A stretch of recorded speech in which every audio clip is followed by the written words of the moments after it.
爱吃红枣去咸去核麻烦的注意，别再傻傻老办法浪费果肉。3个居家小妙招：3秒去一颗枣核，果肉完整零损耗，家家户户随手就能做。大家好，我是盼盼。去红枣核有技巧，今天来给大家分享3个去红枣核的方法，3秒一个，又快又完整，一点都不浪费。赶紧跟着我的视频一起来看一看吧。红枣咱们大家都爱吃，它的营养价值也非常的高，含有丰富的铁元素，平时我们用来泡茶、煲汤或者是煲粥都少不了它。但是说到给红枣去核，却难倒了不少的朋友。你们是不是也经常卡在去核的这一步？我们生活中很多朋友给红枣去核，都是直接用剪刀把红枣这样剪下来。其实这个方法是不对的。为什么这样说呢？特别的浪费。那么下面就来给大家分享几个去红枣核的方法，3秒一个，又快又好，而且呢一点也不浪费。那么在此之前，先给大家来说一说我们平时常用的方法。第一种，很多朋友就是直接用刀这样沿着果核把上面的果肉切下来。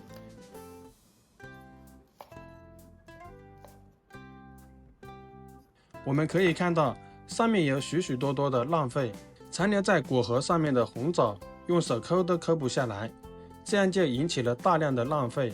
而且你切下来的红枣大的大，小的小，也不均匀，所以说都是不可取的。第二种方法，还有一部分朋友是直接用剪刀沿着果核剪下来，其实它和我们刀切的原理是一样的，都是沿着果核处把果肉剪下来。那么它的缺点一样，剩下的果核上面的果肉更多，而且你切下来的果肉也是大的大，小的小。因此呢，我们生活中常用到的这2种方法都是不可取的。接下来给大家分享一个特别好用的方法，也只需要家里面的一个剪刀。我们用剪刀沿着果核处将这个红枣纵向1分为2，把它均匀的切开，直接用力往下切，往下剪，剪到果核处就剪不动了。现在我们用手轻轻的旋转，果肉大再旋转1、2下，这个果肉轻轻松松就被取下来啦。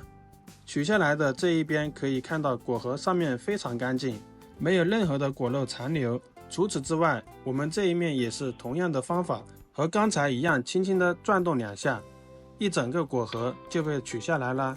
我们现在来对比一下，这样取下来的果核非常的干净，没有任何的果肉残留在上面，而且呢，这个红枣也没有引起任何的浪费。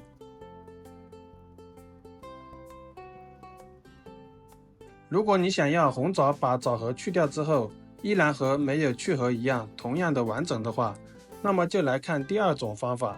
第2个方法也超级简单，我们只需要准备家里的吸管，用有斜边的这一端给它戳进去，从红枣顶端给它戳进去，背面旋转2下后，我们再换一个方向，从红枣这一边同样给它戳进去。这一次我们一边旋转一边往这一头戳。现在你可以神奇的发现，我们的红枣核轻轻松松的顺着我们的吸管被取出来了。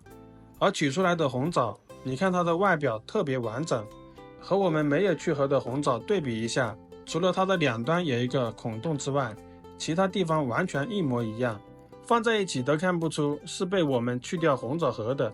而且我们可以看到，以这种方式去下来的枣核，它也非常的干净，没有引起任何的浪费。那很多朋友说，我家里面没有这个吸管，没有吸管该怎么办？别着急，第3种家家户户都能用，取出家里面的擀面杖，然后再把我们想要去核的红枣放在菜板上，将我们的擀面杖压下去，来回的擀一擀，主要是把它压扁。你看，像这样压扁之后，我们的红枣它的果肉就像和我们的红枣核出现分离，这个时候的红枣核就直接映入眼帘了，见证奇迹的时候到了。你看这个红枣核一整个完整脱落，上面没有任何多余的红枣肉的残留，整个红枣也去得非常的干净，不会引起任何的浪费。那么咱们刚才给大家分享的这3个去红枣的小方法特别的实用，大家都可以回家试一试。好了，今天主要给大家分享了3个去红枣核的小方法，一个比一个更好用，你最喜欢哪一个呢？你平时在家里面是怎么去红枣核的呢？如果你还有其他更好的方法的话，欢迎在评论区留言分享讨论，把你的方法分享出来，让更多的朋友知道，让更多的人受益。也希望今天的视频能对你有所帮助。喜欢本期干货，记得点赞收藏。咱们本期视频分享就到这里啦，我们下期不见不散，拜拜。